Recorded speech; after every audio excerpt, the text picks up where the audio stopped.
radio has really become a big part of Lay Renewal Ministries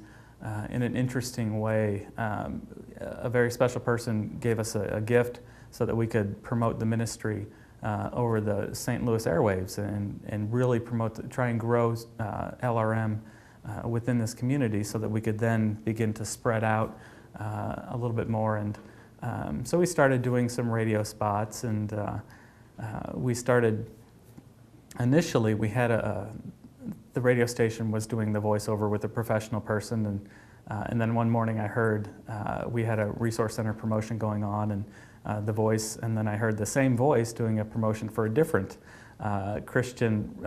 bookstore in the area, and I thought, well, that's just not going to work. So we asked around the office, okay, who can do it, and I never thought it would be me, but kind of drew the short straw, and so I went over there and started doing it. And it was just, the radio really reached out to people in the St. Louis area, and the resource center traffic just grew and grew and grew, and people began to see that element of the ministry. And then, really more on a whim than anything else, I kind of went into the general manager's office one day and said, one of these days it would be nice if we could do kind of our own little program, that we could start to promote the ministry in a different way, and we could interview authors, and we could talk about the different things that are going on in the ministry. And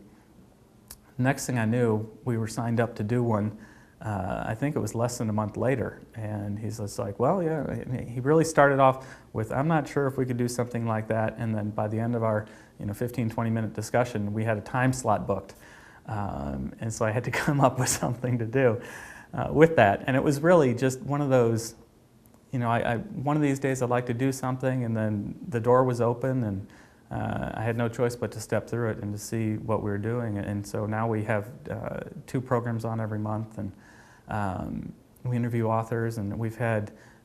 George Barna and Kay Arthur and Frank Peretti, Lee Strobel, and just authors and speakers and artists all across the spectrum who have been on the program. And it was never quite the way I thought it would be, but God just really grew it into a wonderful little ministry all of its own.